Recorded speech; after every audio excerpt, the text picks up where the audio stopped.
Hello, hello. Welcome to this channel. Here we have Matthieu Pageau, great guest. We could call you a symbolist, I guess. Yeah, An expert in sure. symbolism, in traditional Christian symbolism and biblical symbolism. And we're going to be talking about martial arts. So, Yeah. first of all, well, welcome. And then I wanted to know, what is your relationship with martial arts? I know you started training with somebody in a some. Tell me your little story of how you. Yeah. Okay. Okay. So, well, yeah, this is it. So, I wanted basically to do this because I knew you did a lot of martial arts, and I always wanted to do something about martial arts. Talking about a little bit connected to symbolism a little bit. So now I'm happy we're going to do it. Hopefully, it works this time. Hopefully, it works. So yeah. So basically, my background in martial arts is not really extensive, but it was really important to me. It had a big impact on me, obviously. Um, I could even say that a lot of the things that I understand with symbolism comes from my martial arts training, because you develop a certain kind of mind for it, for certain things that you don't necessarily do if you don't engage in fights and things like that, strategic things.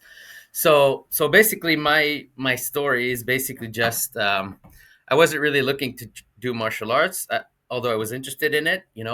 Like many young men, I just saw the movies and things like that, so I was really interested in doing that, obviously. But I didn't really have the will enough to find it, and go in class and things like that. So basically, what happened is it kind of just happened to me. I started working on a native reservation up north, and as a teacher, and so the principal there just happened to be someone who taught martial arts. Well, he didn't really teach it, but he knew martial arts. And so he basically at one point just asked me, "Are you interested in doing martial arts?" And then I realized it meant a class of one. So it was just me. So um, that sometimes there were two, three, but it was always very, very few people. So I was lucky to have someone like that who just basically gave me free classes for 7 years. About so like twice a week, we would do kung fu. Most of the time, just me and him, and sometimes, like I said, a few teachers kind of joined for a couple of years and then kind of disappeared. So yeah, it was really something that really formed my mind, and also obviously my body and everything. It formed my will, I would say, most of all. Actually, it just gave me a kind of strong will to just not never stop when you do something. Just be able to just do whatever you you set your mind to. uh like, obstacles don't matter. You just do it. So that, I could say, comes from my martial arts background. So I'm really thankful for that. So I guess that's about it. Well, that's really cool. I've been thinking about that actually. That whole thing about how I'm able to put my mind into something and just do it and fight it through. And I think it comes from my martial arts background too. Like I really think it makes you be more of a fighter with anything. Like Yeah. fight your weird thoughts and your like I'm fasting and then I'm like I don't want to fast today. And I'm like, yeah, you're fasting today, you know. Like I told myself that I was gonna fast, so yeah, we're doing that. And yeah, and it's a long time. It's not that short a period of time, like 7 years training kung fu. It does develop a habit, and having it that personal way of doing it is very close to a more traditional way of training, which is not like systematized and put into a program, you know, where you I don't know pay $100 or $200 a month and do 5 minutes of this and 5 minutes of that, and so that's pretty cool. Yeah, if you want, you could maybe tell us about your background, because I'm curious and I want to know about your martial arts background. So My, if you want to talk about that, maybe. so my oldest brother, he just became in love with Bruce Lee when he was a kid. He used to go and watch the movies, like, in the theaters, and he just wanted to be like Bruce Lee, kind of thing. So he started taking Taekwondo classes. He was very young. He's 22 years older than me, and so he started taking martial arts classes, and then he grew pretty quick in it because he was like just determined. He just wanted to like just be in it, you know. And so then the thing is that he became pretty big, and then he became in charge of an organization here in my country, in Chile, and he put all the family into it. So we are six. We used to be six brothers. Now one brother passed away a couple of years ago, but um, everybody trained martial arts. Everybody trained Taekwondo specifically as a that's the main thing.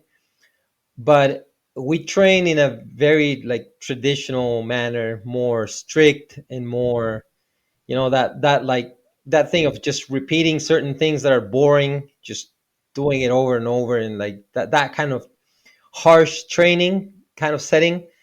And so I grew up in a martial arts family. That was my whole thing. All my the movies that we saw as kids, it was Bruce Lee movies and like Jackie Chan movies and like Jet Li movies. That like I didn't know many of the things that all the other people did, because my family was like a martial is still a martial arts family. All my family members, like my kids, do martial arts. My wife, I met my wife through martial arts. She's a black belt, you know, and all my nieces and nephews, like everybody, everybody's just martial artists in my family.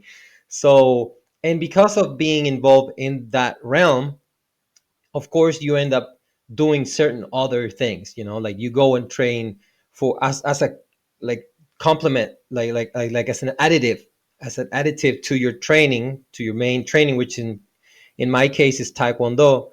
I would train like judo or some kendo to learn certain weapons and stuff like that.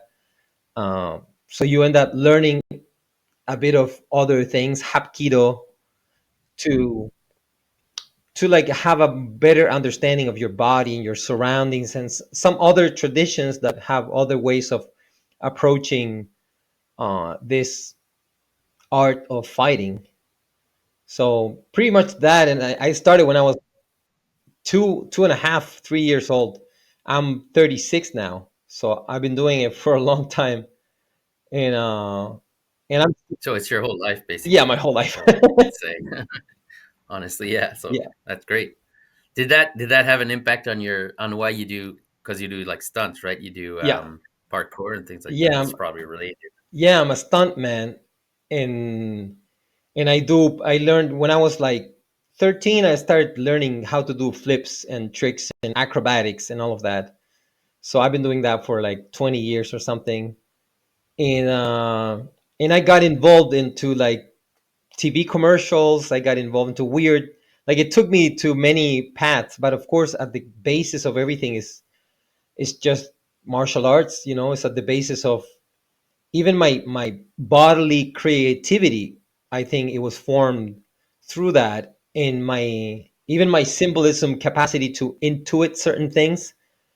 One time a priest, I told a priest that the I was like freaking out because once I started learning symbolism and I started learning about certain things about the faith, I would see things, but I wouldn't see them as like somebody's showing you a picture.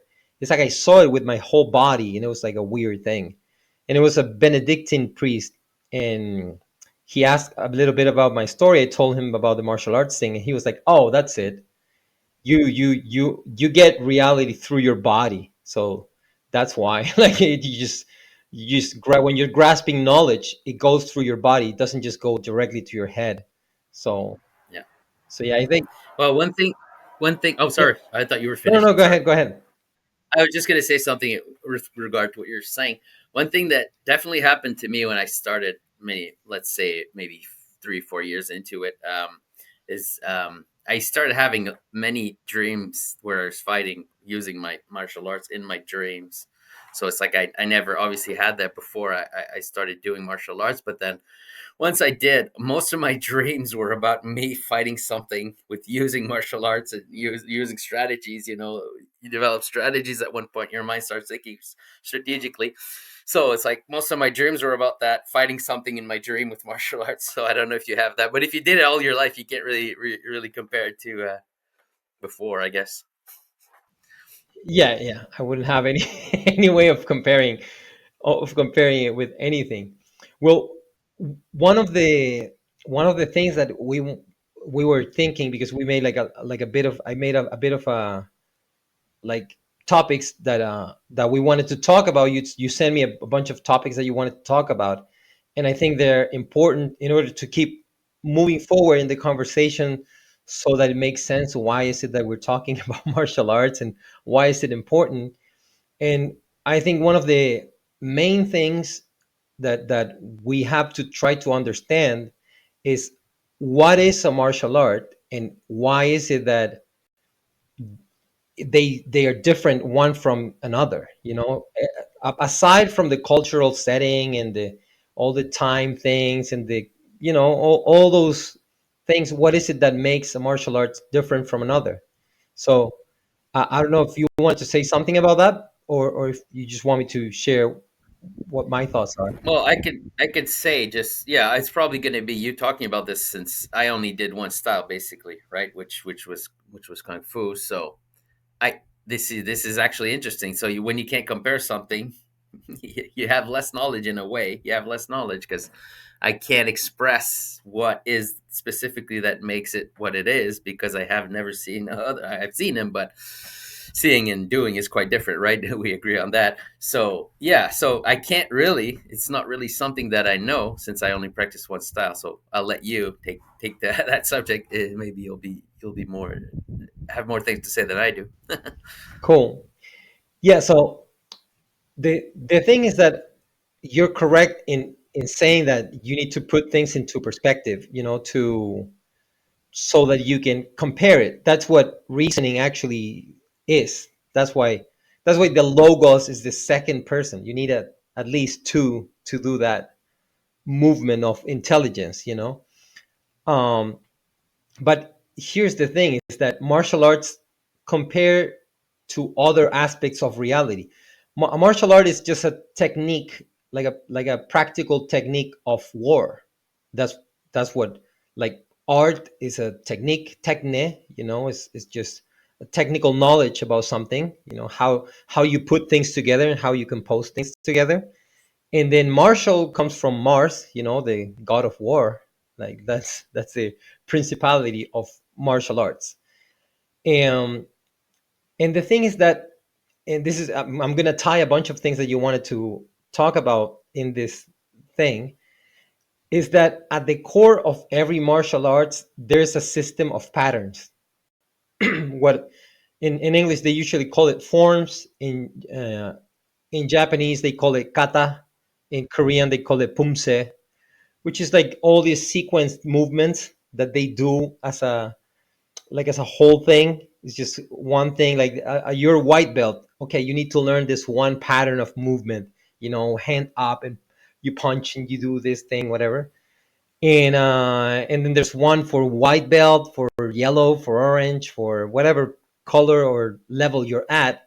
You need to learn specific, like, shape making kind of thing, like forms, you know, which is funny because it's like related with the notion, like with the Aristotelian notion of Yeah, form, like something from above that is yeah, yeah, informing below. yeah. Yeah, and also learning when you say you got to learn them, you actually mean you got to do them, Yeah, right? So it's like not just learning like learning by heart what it is. Well, there's that too, obviously, but doing it is something else. Like it's another level of knowledge, right? You're embodying the forms. You're becoming those forms. So it's yeah, absolutely. it's totally You're Aristotelian, becoming like you said. you're becoming the demiurge in Mm, yeah, in Platonic sense, like the whole motion of, like, the guy that is bringing down the patterns, you know, yeah, into matter. And I have to say that it's quite important that we keep those.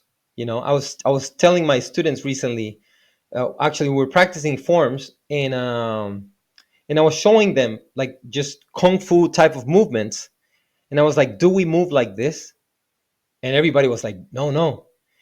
Do I fight with that kind of movement? And they were like, no. So where did we get our kind of movement from? Like, of course, when you do it in real fighting, you move a bit more flexible and like different, and maybe movements are too open. Maybe you close them up a little bit and stuff like that. You make some adjustment in the line of prudence, like what, how am I going to apply this knowledge, in this particular situation? But pretty much the form, the shape of your way of moving comes from, like, stems out of the forms. It's not just arbitrary that they created forms. It's not a thing that is Yeah. that you should just take it out. Like, no, No. forms is not important because it's some weird way of limiting your body in certain shapes. Yeah. Yeah, you have to limit. Yeah, It's so obvious. It's such an obvious truth. Well, you see, I don't know if I could chime yeah, in here, yeah. but the way I see it in general about form, let's say not even just about martial arts, but in general, but it definitely applies. Um, Sometimes people reach another level when they practice a certain art or they develop a skill. They like reach a next level, which is something like you got to kind of become a little bit more fluid and subtle, but you only do that once you establish the strong form. Once you have a really like mastery of the forms, then you can like, well, it's related to what I often talk about, the idea of crowning yourself. It's something like that. It's like ornamenting yourself. And then when you do that, it's like you have the forms, you have them, but if you don't have them, you don't do the other step, right? So, and also an error that I see sometimes is people who reach like a next level and then they start preaching a little bit too much the fluidity part, right? And then they kind of undermine the form part with the fluidity part, and then it sometimes, I think, honestly, if you ask my opinion about that, I think sometimes uh, fighters who do that actually do are become really good, okay, but it's because they do have the form. You see, they were taught by a teacher who didn't say that, and then they added the fluidity part, and so they become really good. But then they should be careful about passing down what they pass down to their students, what they pass down to the next generation, because if they pass down just the idea of fluidity, that the next generation probably won't be good fighters. You see, it's kind of something that happens with everything, with our culture in general. It's like we become proficient at something, and then we want to add that ornamentation or that crown to it, and then but we got to be real careful to also pass down the forms, kind of like what you were saying. We have to pass down the forms and then teach them that they have to do the fluidity part once they have the forms. But see that's the mistake. It's like people they see a truth of the idea that there's something above the forms, kind of, like a crown or something, but then yeah, you have to not subvert the form with this idea that's a little bit higher. Yeah, So that was my input there. yeah. I mean, the thing is that what I usually put it in terms of construction. When you're constructing anything, when you're building a house, or when you're building a edifice, how do you call the like a tower of some kind, you need the foundation, and you need those structures that are very boring, and like just straight lines and just supports that are there holding the whole, like limiting the space and doing all that. Yeah, And then, of course, you can do like Baroque or yeah, Rococo exactly. style things afterwards. But if you start with just like that plaster and you try to make a huge building, it's like Yeah, it's not gonna work. yeah, exactly. The base has to be solid and fixed, and then once you have that, exactly, you can do ornamentation. Because sometimes this, if I can add a little bit more based on what you said, because I think just based on fights, let's say my experience with fighting against someone, um, you've got basic moves that you do 99% of the time, right? It's not like you're doing all kinds of weird things. Yeah, You're mostly just straight punch, straight kick. You do a little bit of distraction while you do something. It's not that complex, yeah, it's not a huge strategy. But then, and this is what I've seen maybe a little bit later in my training, you do have some weird moves, like some very ornamental moves. Actually, they're often very circular and they're often kind of fluid, and then you don't use that, almost never use that. But it is true, though, from my experience, that you can often win a fight with that. Though you win a fight like you're doing the basics, yeah. um, normal thing that you do 99% of the time, and then you see an opening to do one of those flourish moves, and then you do it, and that's how you win. That's my experience. So you got to be looks like you got to be careful not to overdo the flourishing thing, but you also got to keep in mind that it is a true that it's like the fluid part does kind of make you win, Yeah. because nobody expects. It's like the person doesn't expect it. It comes out of nowhere, and it's often circular, so it's like you don't expect it, and then this is what kind of wins the fight. So I don't know if you have that kind of experience, Yeah, but absolutely. Absolutely. And that's how you trick people actually in fights. Like if you want to trick somebody into like thinking that you're going to always behave in a certain manner, you just do the straight thing, you know? I always punch with this and I kick with this and I punch with this and I kick with this and I wait for this movement and I repeat a pattern a couple of times, and then my opponent, he immediately is going to assume that that's how I move. So when I do something completely out of that pattern, it shakes them out of that. Like it's like, oh, dude, like I didn't see that coming. Because yeah, I yeah. was just showing you a very structured thing, but I had to learn the structured thing in order to replicate it. If I didn't have that, I Yeah, yeah, absolutely. Yeah, and usually the structured stuff is kind of the most solid in a way. Yeah, like you can't go wrong with just a straight punch to and someone's or face or whatever. You can't go wrong with yeah, that. So you better do that yeah, 90% of the time, because it's like he has to. Yeah, because I think part of it, right? Part of the fight, and then you could say what you think about that. You probably agree, because part of the fight is like imposing your narrative on someone, right? It's like you are imposing the narrative right, on the situation, and then the person has to kind of defend against what you're imposing. And then once you do that, you can kind of predict what's going to happen, because you're the one who really knows what's next, yeah, right? And the other person's on a kind of reacting to your attacks, and then that's kind of when you can get an opening. Maybe when the other person kind of gets loses a little bit of focus, you kind of could see it in their eyes or something. You kind of could see it, and then, like you said, you could do something weird, yeah, something off-putting, and then it's just enough for the person to be completely out of. Like you said, it's very well said. You impose your pattern on the person, and then they kind of follow it, even though they react to yeah. They're reacting defensively. They to are your pattern, and your narrative. this Yeah. is very what you're saying is very important in relations to culture, because I was talking with friends last night, and we have elections, presidential elections coming this year very soon. So they were talking about, oh, I should vote for this guy that defends, he's against abortion and he like whatever. I was like, I don't want to have anything to do with the system. And they couldn't understand what I was saying, and I was telling them I see this as a fight, and if I fight there in within their plan, Yeah. then I'm not winning. I'm never winning. You can't I win. can't Yeah. win. Yeah, because then they can always push me to go for the little good. Just we're gonna give you a little bit of the things that you think is good, but in the end, I'm gonna be running the big narrative. I'm gonna be running it, which is what happens in martial arts. You need to be very careful when you're fighting to pay attention to those little things that the other person is trying to impose on you, and you need to actually be able to not care, like just let it go, and keep going with what you had in mind. You know? Yes. Yes. Hey, can I tell a little story? Because now you're making me remember my training, because it was a while ago for me, Yeah, but now you're kind of bringing stuff up. My teacher used to always do something like when we would spar, let's say. Obviously he could just destroy me if he wanted, but he was he was trying to train me. So we would spar, and then once in a while he would do this thing that he would like, just I can't really show it, I'd have to show it to, but anyway, it doesn't really matter specifically. But he would like, put his leg, one of his leg up, and he would just leave it up, and he was a lot bigger than me. He was a pretty massive guy.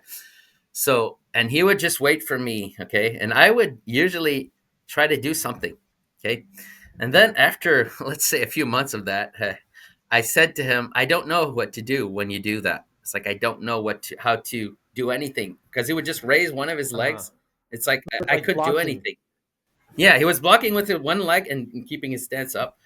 And then he said to me, "Don't do anything." It's like Exactly. that was what he wanted me to learn, Yeah, right? And it worked, because. And then I realized, yeah, something when somebody's like provoking you in some way to follow their attack or their yeah, pattern, if you're not being really attacked, if it's not a real attack, just Yeah, ignore it. don't And care. that's because it wasn't an attack what he was doing. He was doing some weird move, and it's like almost like a turtle, you know. It's like I didn't know what to do, and so yeah, he said, "Don't do anything," and I was like, "Yeah, that's right." It was a good lesson for me, and now actually I use this now on sometimes in just not necessarily in physical fights, but in like debates and wait, which to me are often a waste of time. But it's like I just ignore. I just ignore. Yeah, I'm gonna ignore you forever if we want. Yes, I can ignore you for 1,000 years if you want. It's not hard, you know. So absolutely. just gonna ignore you, and we'll see what you do. Probably nothing. So yeah, so that's kind of a lesson that I learned from my teacher. It was a really important lesson for me. Like you said, you don't have to. No. You don't have to enter into his narrative if you don't have to. Of course, if you have to, if he punches you in your face, then you do have to enter into his narrative. But you got to find a way to get out of it. Yeah, and if you have other ways to attack and to protect the certain things that they're telling you they are gonna protect, if they tell me we're gonna protect so that kids don't get aborted, and I'm like, I don't see you doing any of that. Like I'm not seeing you do that actually. I just see you putting laws, positive law. So you're just saying things.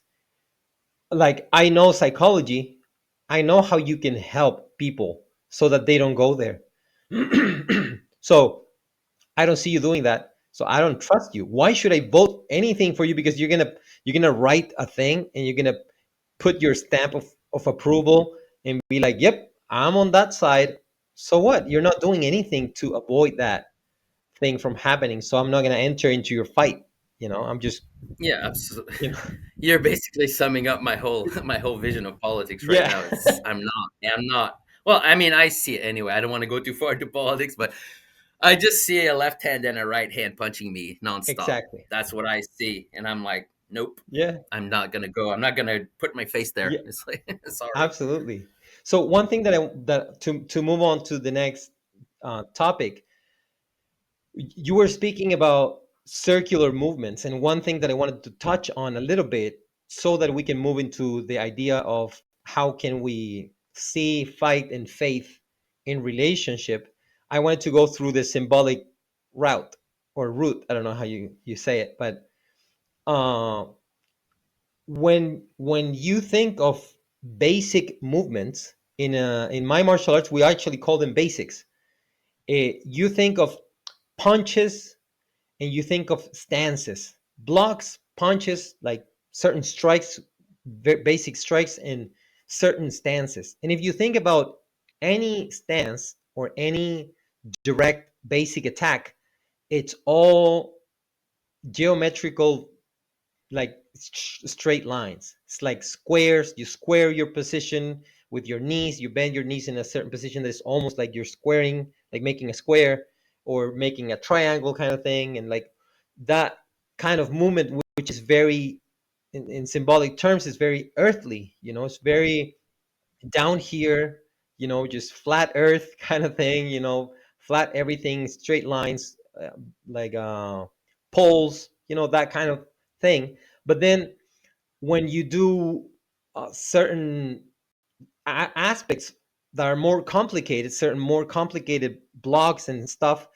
or if you want to make better punches, if you want to like have more stronger punches and stronger hits, you're going to be throwing in circular motions. You're going to be, so I take it as you're going to need a bit of heaven.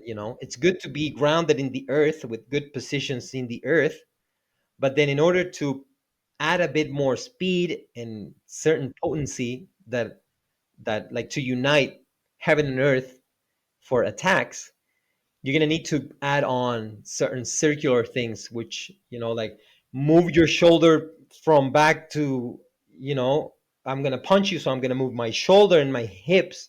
All that is circular around your axis. You're adding a circular thing, like putting a dome on top of your basic system. And then there are certain systems like certain styles of kung fu, or certain styles, even like Taekwondo and stuff like that, or capoeira, that are more dancey, that have way more of heaven, more of imagination, more of uh, all of that. But I wanted to show that pattern of like squares and circles, kind of thing, like straight lines and circles, so that later we can go into faith, because I wanted to talk a bit about David from the Bible, and how it is Yeah, possible sure. to put them together in faith. So I don't know what you think about that structure that I. Yeah, yeah, I agree with what the idea. Yeah, the base is square usually, and it's what you usually learn at first. Also, I think the circular stuff is in a way harder, right, to learn because you got to have a really good balance to do it. I mean, it's not like just a straight kick is not that hard, although it still takes time to learn how to do it correctly, though. But yeah, when you do circular things, you got to be first of all, you got to be fast because if you're slow and you do circular, you'll get destroyed because you're showing I mean, you're telegraphing yourself when you do circular stuff, unless you're really fast or unless you take them by surprise, kind of.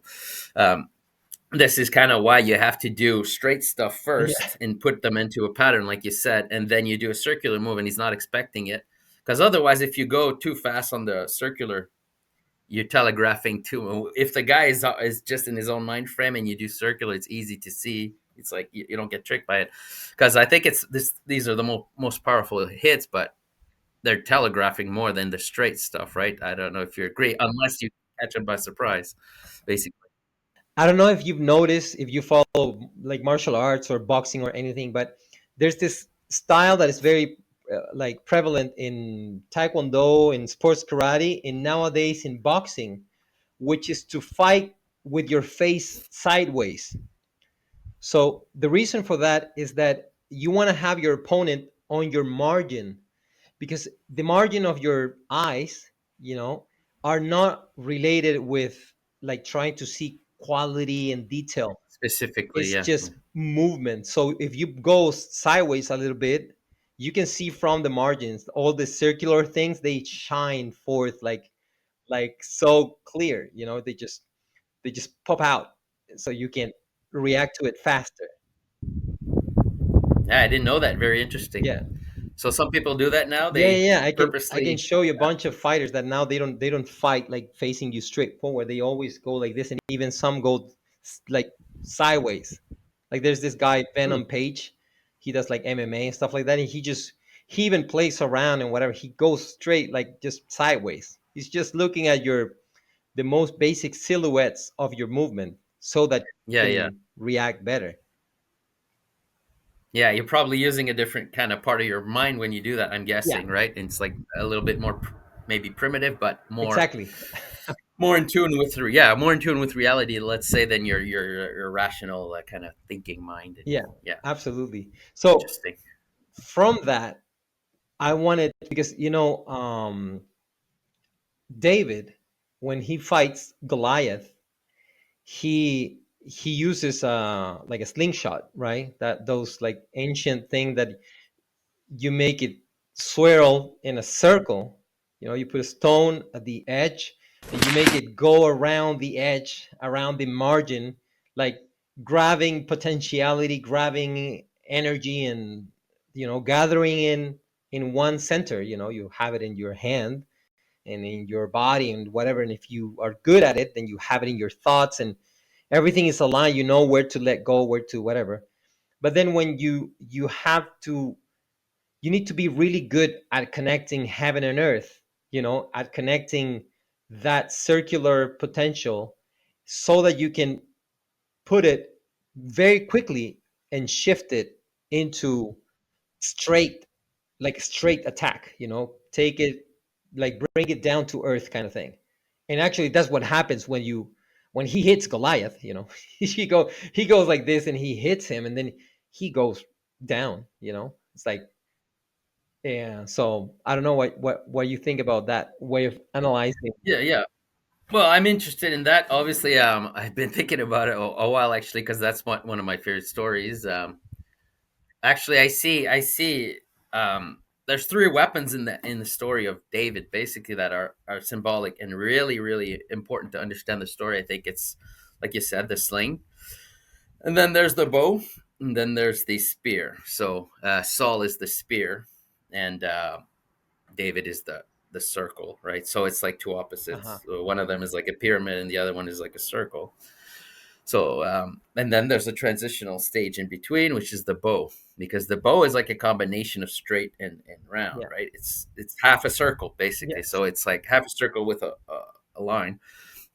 So the spear is Saul, the circle is David, and the bow is Jonathan. And Jonathan does have an intermediary function between those two. Uh-huh. So it's like this one is getting replaced by this one.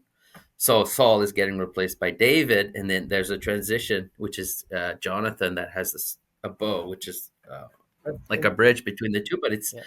it's a combination of circle and straight because he's like basically David goes through Jonathan to become the king in a way. He passes through him. Yeah. So there's a lot to understand actually with that. With those weapons, you can actually analyze the whole story using those weapons and see each of those characters as being embodiments of that kind of same weapon.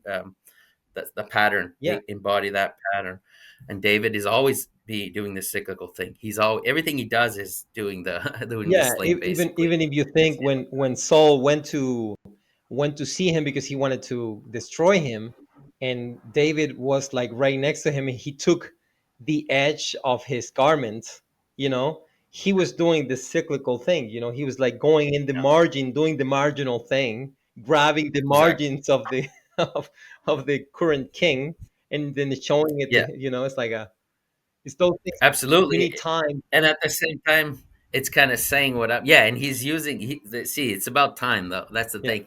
It's about David is knows how to wait for it to build up, kind of like what you said, right? He's waiting. It's just he's just waiting basically. yeah, Because when you're doing this with your sling, you're just waiting. yes, Really, you're not striking.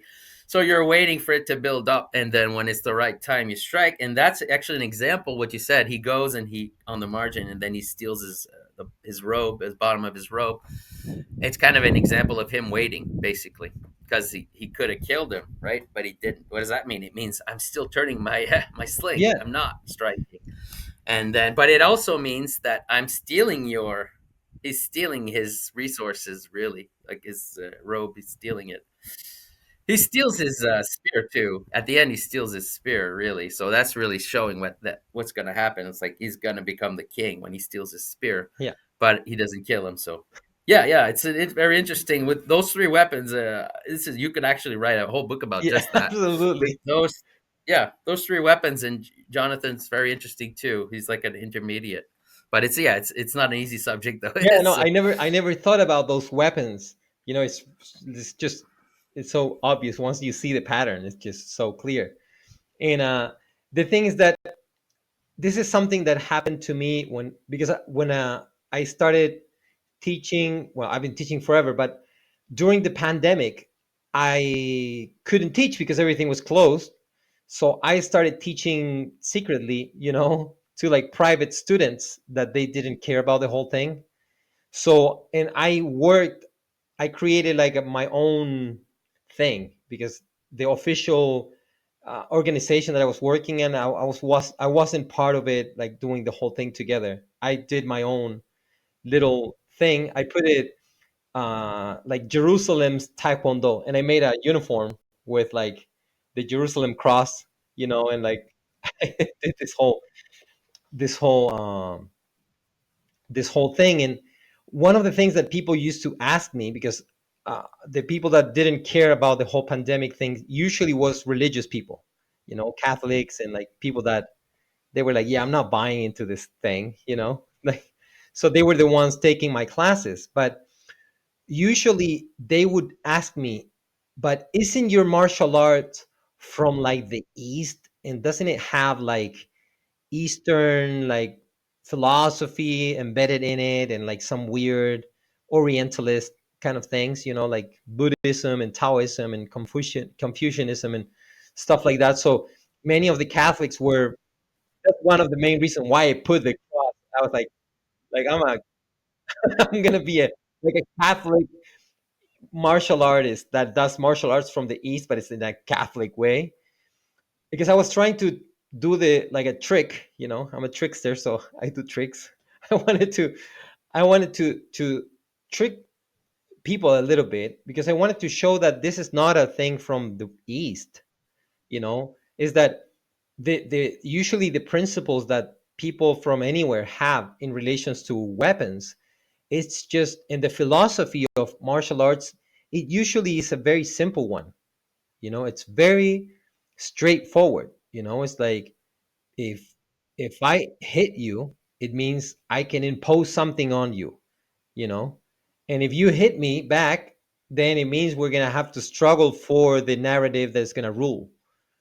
And it's like, what narrative is going to rule? The narrative of my tribe, or of your tribe, or of my kingdom, or your kingdom? Which one is going to be the one that is going to be ruling? Is going to be, if you don't have dialogue, you're going to go into fighting. So you develop a whole system about how to fight.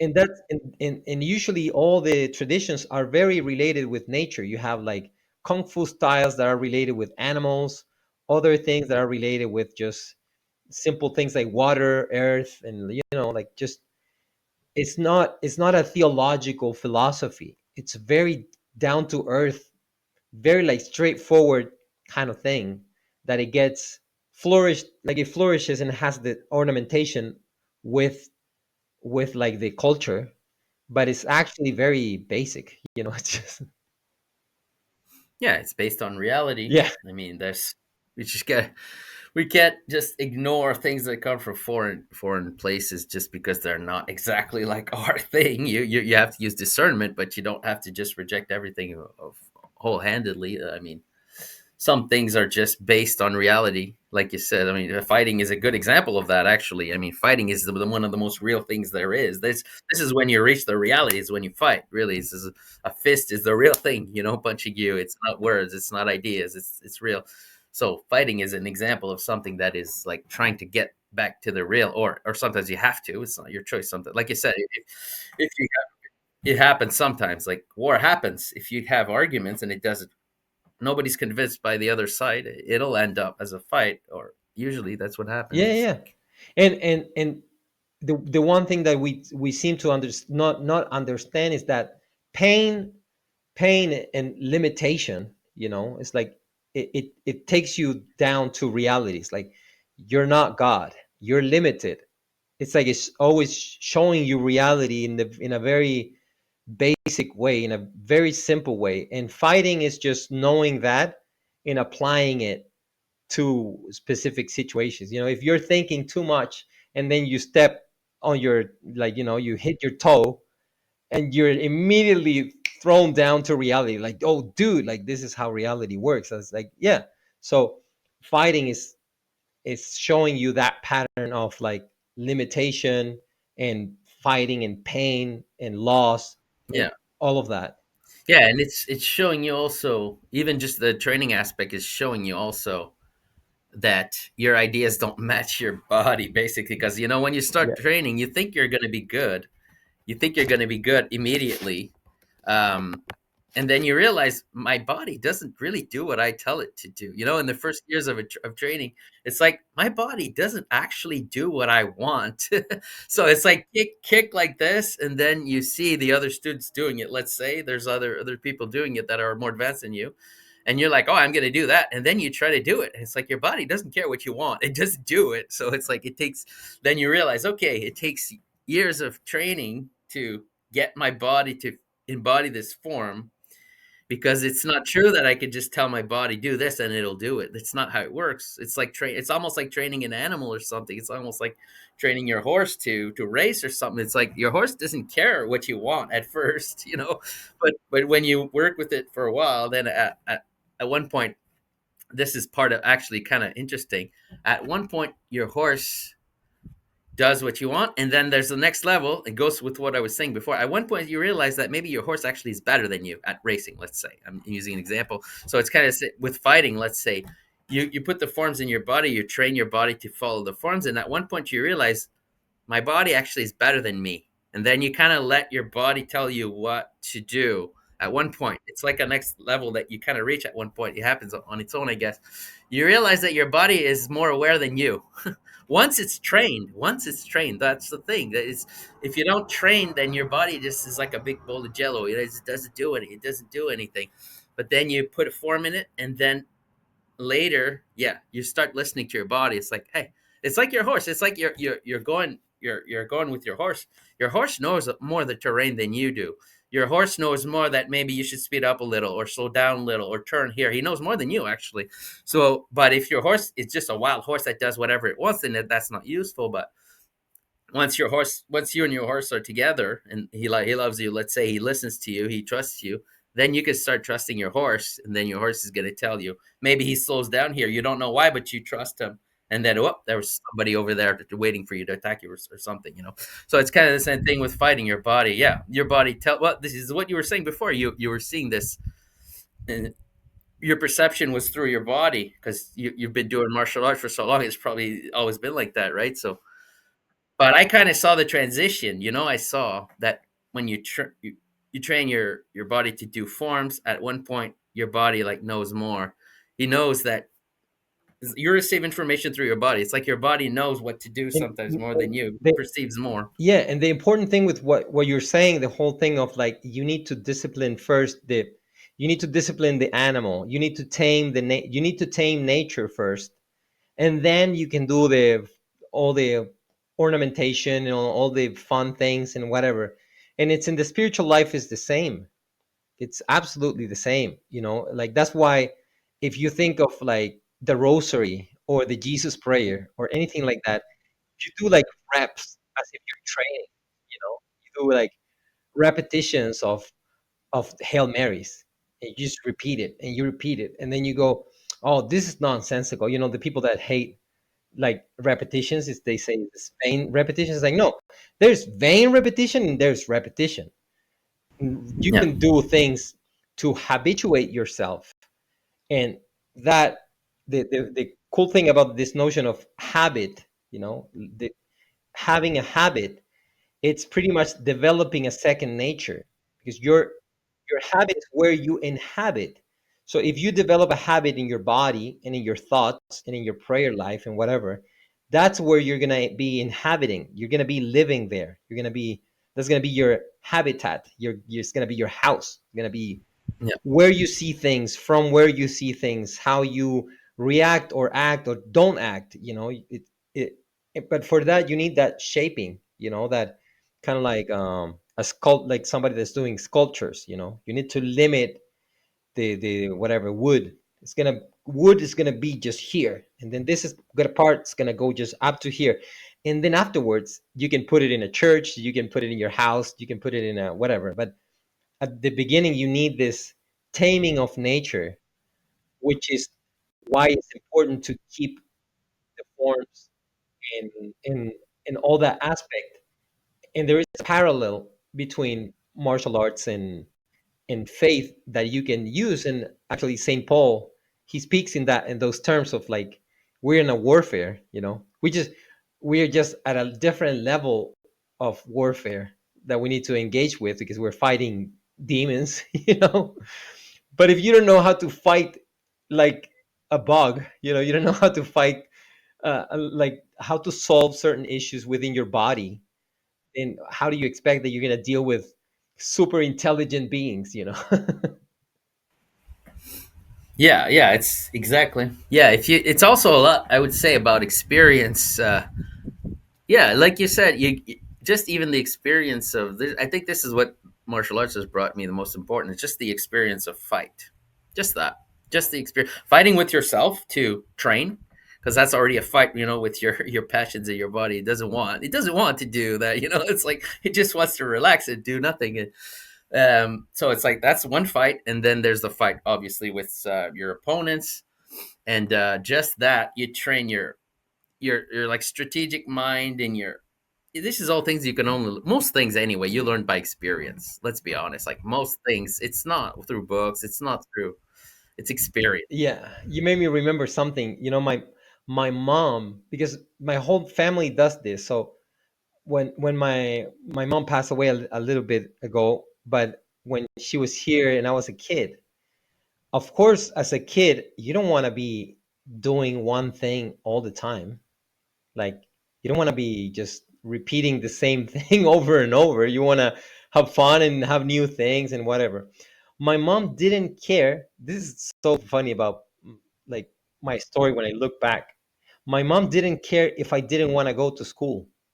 Like if I didn't want to go to school, I would tell my mom, "Mom, I don't feel good today," or "I don't want to go today because whatever." She would ask, "Do you have tests today?"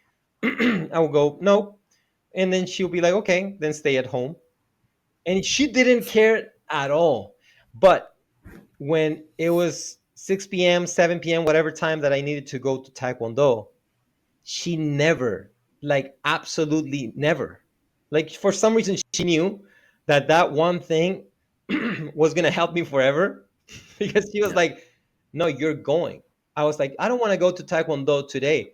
And she will pack my bag, my backpack, and just put my uniform and everything there, and she would just put it in the door and tell my oldest brother, you just take him, like I'm going out or whatever. Like she would just push me to go to martial arts. Like she didn't care about anything else, but she was very, she understood what discipline could do. You know, she and, Yeah, yeah. Between school and martial arts, she made the right choice. Because I would say, I mean, especially now, school is yeah, not much. it's So not really good. no, yeah, So the other thing that you wanted to touch on, it was related with how is martial arts related with dance, medicine, or performance, you know, because we do have, and like the whole notion of, I think we can put here the whole notion of mixing, you know, because we spoke about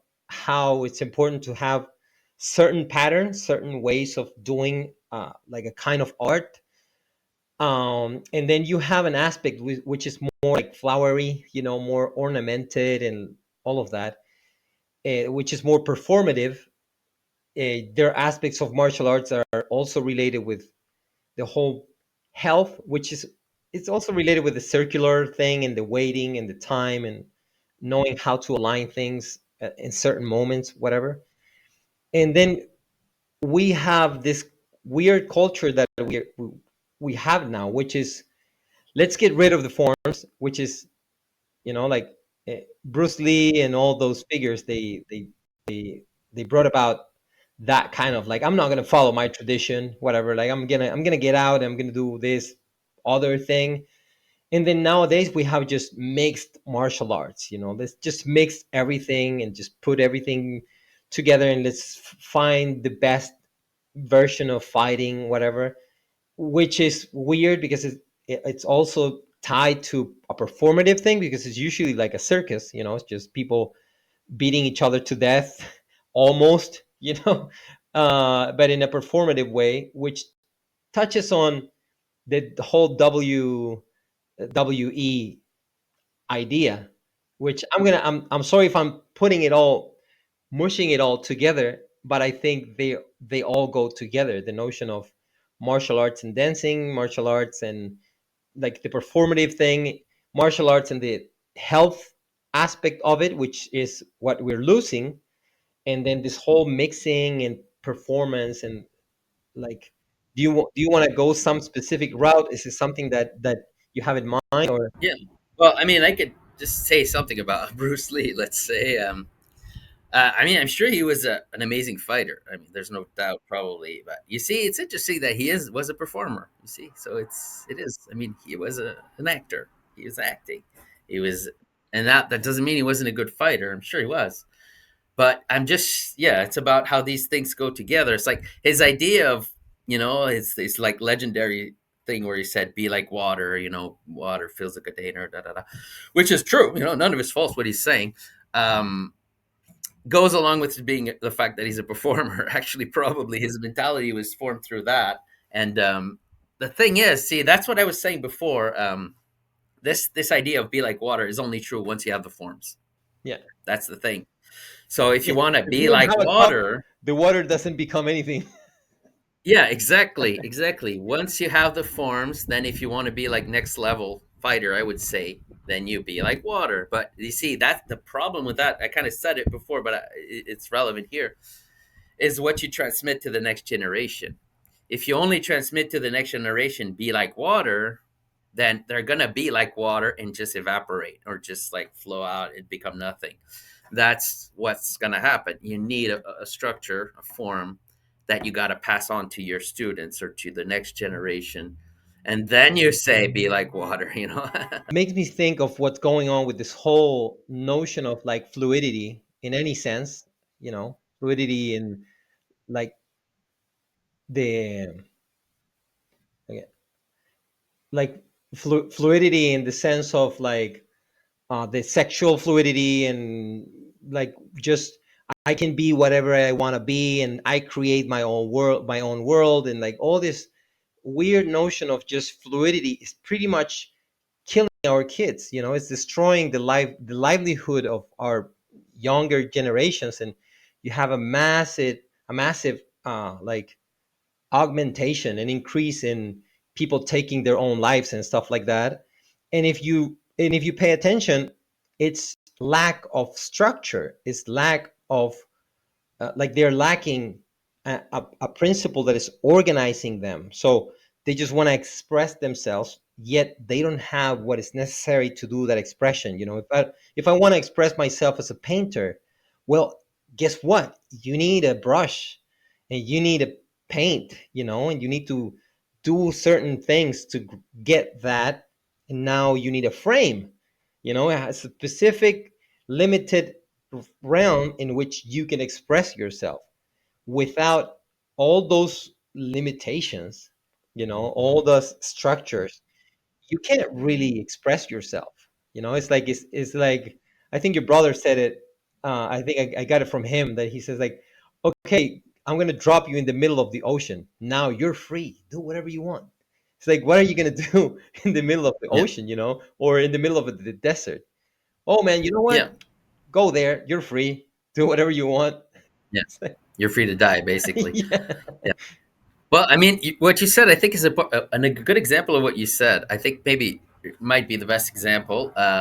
Would be something like poetry is a good example. I mean, poetry, people have an idea that it's almost fluid, right? Because it's about rhyming. Because rhyming is irrational. Rhyming is an irrational connection between words, right? It's not reasonable. It just happened to rhyme, so I may connect them together so that it sounds good. So it's more the artistic part of it. But then you kind of counterbalance that with real poetry, in my opinion, has a really strong structure. You need a structure. And then what's good about poetry is that you're able to follow this structure and still put in ornamentation, which is the rhyming in such things, the imagery also that you use. So if you don't have the structure and you try to do poetry that is unstructured, I think it's not good. I mean, you just start saying weird things and connect concepts together. It's not going to last the test of time for sure. I mean, in hundreds of years, people aren't going to read the modern poetry type stuff, which is not structured and it does not use a specific kind of tempo. You know what I mean? yeah, I'm looking for the word here, but yeah, you like a need that, template, or else yeah, like a exactly, a template. blueprint. So if you don't do that, then it becomes nonsensical stuff, and it becomes just airy stuff that disappears. It But disappears. but that's what's happening with Disappears in no time. that's what's happening with the life of people. That's why when you think of why is there a resurgence on traditional Catholicism or Orthodoxy, all these things that have very well structured liturgies and like very precise movements and like things you say and rubrics and whatever. I think it's because there's something in the intuition of people that is like, dude, I need order. Now here's the thing, and here's where the trick lies, and I'm going to try to tie it with the notion of entertainment, is that because we are lacking that aspect of structure, and we know it, we know we need more structure in our life, we know we need more, like something more organized, like I need a goal, I need a principle that guides me through the process of getting to that goal, I need all of that. But then the guys that know how to fight in the spiritual realm and in the psychological realm, like the whole MK Ultra type of people, they really master have mastered the way of fighting, and fighting with our psyche and fighting with everything, they they understand, they created the trauma. So because of that, they know how then mold us so we react and we want to become traditional Catholics with the whole Latin mass, and let's go back to this whatever time, and I just want to do this pattern. But there, that thing is being utilized in a weaponized way, in which people that are getting there are not really interested in a traditional cosmology and a traditional cosmovision of reality. They just need structure, which is usually better dealt with through martial arts, psychology, some forms of mortification, and just it's not that you just need, like, to follow this weird trap of, like, following the trends, because it's trends that they're creating everywhere, and it's a whole spectacle, and everybody's fighting, and it's a false fight, and everybody's fighting each other. Recently on X, like, a bunch of people that call themselves Catholics, they were just attacking me because I was criticizing the notion of right wing Catholic. I don't think you can be a Catholic in a right wing. I think you can be a Catholic that has a right tendency, in the sense of the symbolic notion of right, just you're more into making laws and working this, whatever. But in that same sense, you can be a bit more up, more of a contemplative, mystical person, or you can be more left, more trying to go to the people and, become like the people, and like Saint Paul kind of thing. So, but you can't really be a right wing within that concept of political right wing or left wing or whatever. But the thing is not, it's not about that. I want to go into that realm. It's the fact that you see like Catholics attacking Catholics, Orthodox attacking Orthodox, because what is going on at the core of this whole crazy thing, in which we can't really make sense of reality, is a big, big, big play of all these people that they know how to weaponize behavior and how to weaponize good things and throw it back at us. And we're just unaware of anything. We're unaware of symbolic structures. We're unaware of fighting structures. We're unaware of any of that, because we haven't embodied any of that.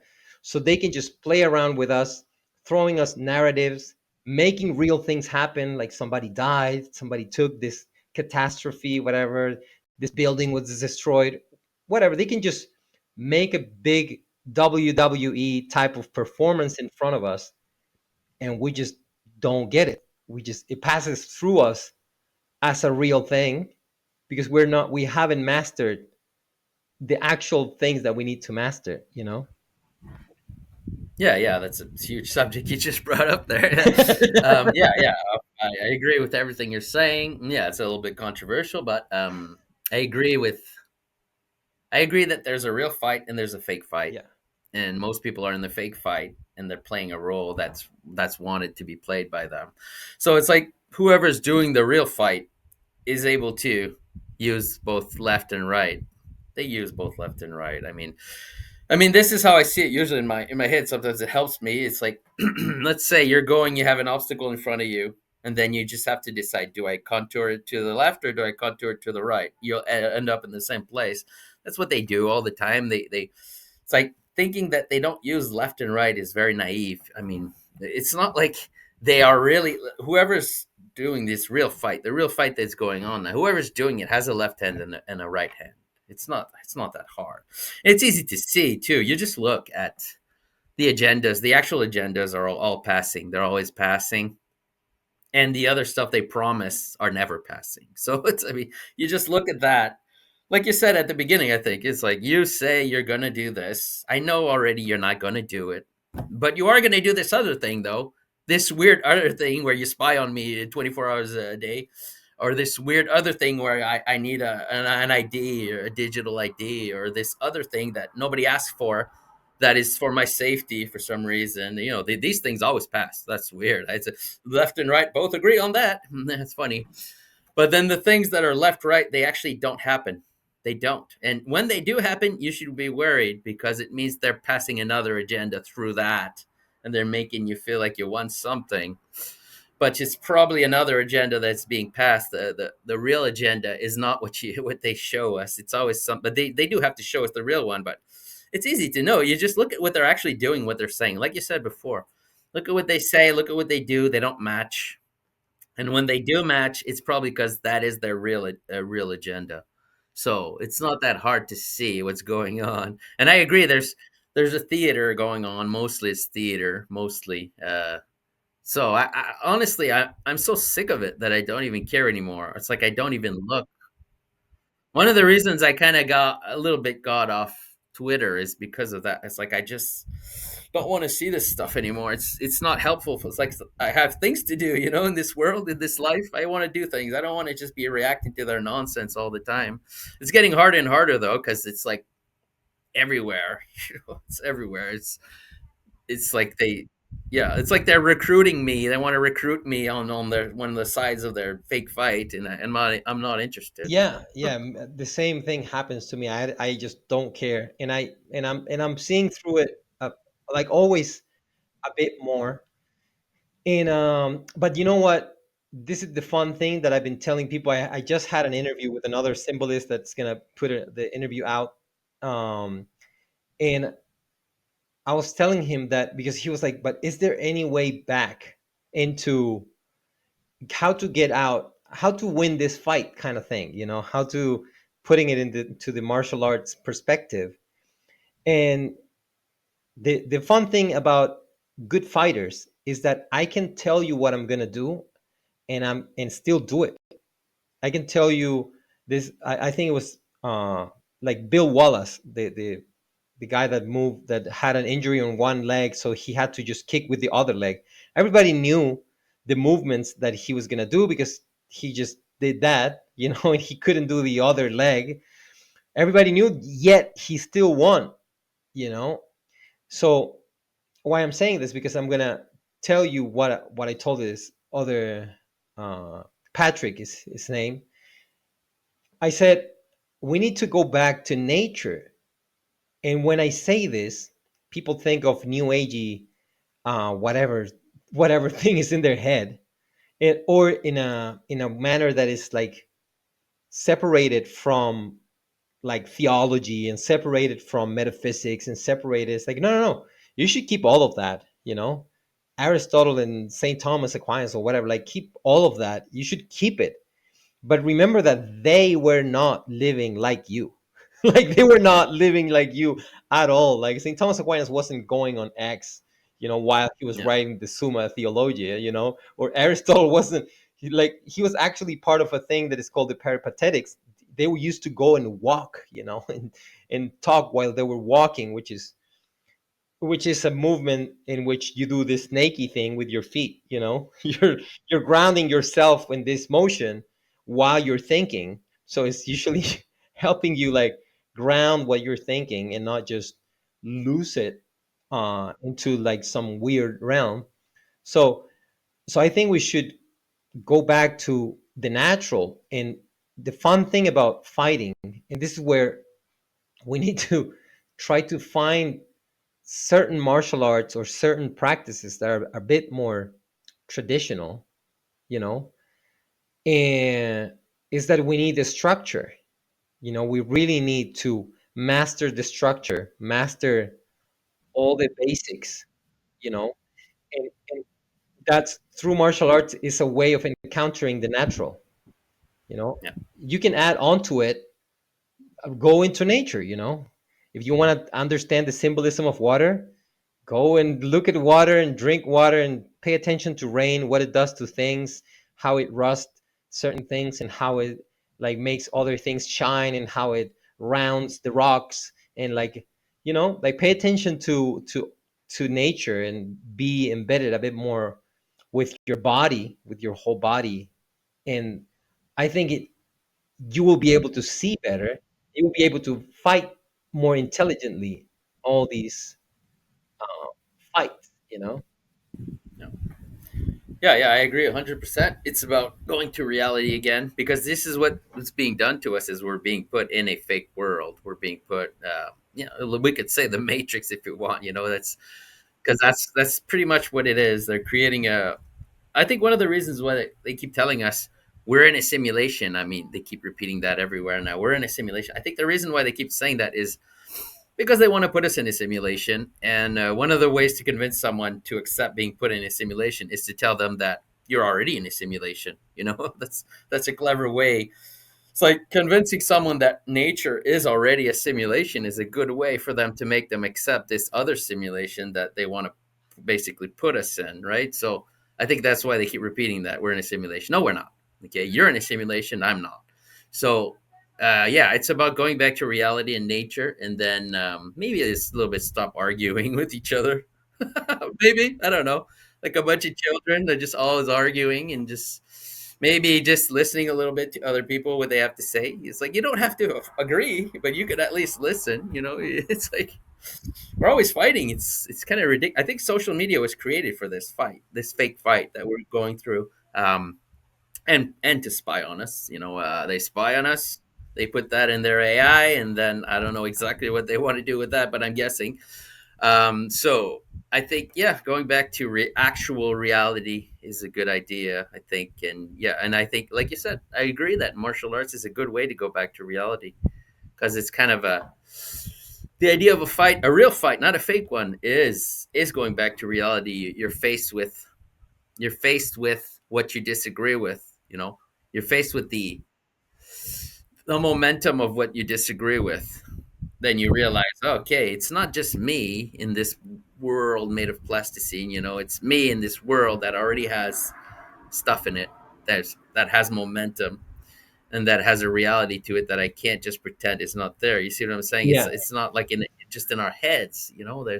There's real things out there. The reason why I said martial arts with like a more traditional martial arts and nature, the reason why I put those together, it's because one of the things that mixed martial arts came to throw at like traditional martial arts is that it's like, oh no, your technique doesn't work here, like Yeah, I do taekwondo, I do a kick, and then comes a jiu-jitsu guy and he grabs my leg and then he breaks it apart. He's like, well, your kick was like, your martial arts is bad, that's how it started. Let's put yeah, martial yeah. arts to fight between each other so that we can have the best martial art. But here's the funny thing, is that even if you learn MMA, you're learning a system which has limitations. I sent a video to a friend yesterday in which they were doing like the old ways of MMA. This guy, this jujitsu guy, was trying to do something onto this other guy, and the guy stood up and just smashed his head, like just kicking down on his head, and he just knocked Yeah, him yeah. over. It's like, yeah, now you have rules that shape Hmm. MMA in a specific way so that it can remain entertaining. But if Hmm. you learn a tradition and then you're embedded in nature and you understand how nature works, you know that if somebody wants to hit you and you're in a bar, you can throw a glass in their face. You don't need to do a martial arts movement, right? Because you know how nature works.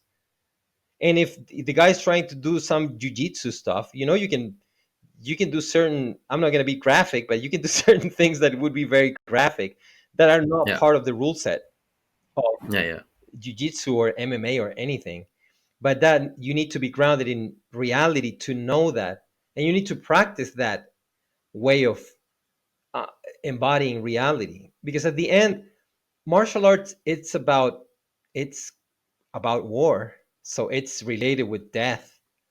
And if you don't know that, if you don't know that what you practice is related with death, and how to have respect of life and know the limitations of body and of nature and everything, so that you can manage to move graciously around those things, and you don't have to be always just destroying things or fighting, like you said, fighting with each other and all this stuff. You can, if you're a contemplative person, if you're somebody that is taking in reality and reflecting on it with your body and everything, like you're going to be able to notice a bunch of things that are useful across many disciplines. You know, like you said from the beginning that the things that you learn in martial arts, they apply in so many other things. Yeah, absolutely. Yeah, that's why it's a kind of symbolism. Really, martial arts is symbolic in the sense that you're learning about the fight. You know, you're learning about the big fight called reality, basically through this smaller version of it. So it definitely applies to absolutely everything. And yeah, at one point you realize too. I mean, I used to kind of laugh at the idea. You know, it's kind of cliche that the best way to win is to like not fight. You know, I used to kind of laugh at that, but now I don't anymore. I kind of saw what it meant at one point, and yeah, the best way to win a fight is to not fight most of the time. Most of the time, the fight is not real. So even in a bar, you know, someone is. I mean, it's happened to me before. I was waiting for a bus, and this guy came out of a bar and was just harassing me for no reason, just because he was drunk, I guess. Do you think I fought with him? No, I didn't do it. I just made him laugh a few times, Yeah, you know. Then he left. So that's what I love about tricking. I learned how to yeah, do tricks, and you can get away from fights all the time. yeah, I agree that not fighting is the best way to fight. It's true. Like I used to laugh at that, kind of think it was a cliche, like a weird Hollywood cliche almost, but it's absolutely not. The real fighters don't fight most of the time when they don't have like someone who wants to fight is not a real fighter. Someone who like constantly wants to fight is someone who doesn't know how to fight and then they kind of want to prove something or they're doing something that's not the actual fight because an actual fight is rare, is really rare. Like an actual fight that you have to fight is not, doesn't happen often in your life, you know, unless you're a soldier, but that's another story, obviously. Well, Matthew, I think we're good for now. I think we covered a lot of topics. I know we could go on any tangent and we could speak for hours, but I think for now this is a good introduction for for people to contemplate a little bit of the all these things related with martial arts and fighting and a bit of entertainment and culture. I don't know if you wanted to add something more. No, I think that was pretty much what I want to say at the end there. The idea that it's like a symbol of the big fight that we have in our lives, basically martial arts. So it really is symbolic, and it really is useful for anyone. If you learn that, you won't regret it because even if you never have to actually fight in your life, you'll still benefit from it greatly. I would say most of my willpower comes from there. Like I said before, it's like forces you to being forced to face with reality is what develops willpower. It's like you have to be faced with this obstacle that's like stopping you, and then at one point it's like you realize through experience that it doesn't really matter the obstacle. You just keep going, and it'll work. You know, it ends up working if you just don't give up. So that it sounds like not much, but when you it's through experience that you learn these things. There's lots of things that you can learn through experience. And then when you hear them as sayings, they kind of sound false, you know, because they're just words when you say them. But there's lots of things you can only learn through experience. And I would say this is kind of one thing, the experience of being faced with opposition to you, what you want, and then learning how to navigate that correctly is only learned through experience. So Cool. I yeah, want that's just you said a saying, and I wanted to say a little saying that I got reminded of. I don't know if it's gonna come out good because I know it in Spanish, but it says something along the lines of, "It's better to be a warrior in your garden than to be a gardener in a war." yeah, So, brilliant. Absolutely. Yeah, that's a great one. okay, brother, All right. peace and God bless you, and I hope we can keep having these kinds of conversations. Yeah, me too.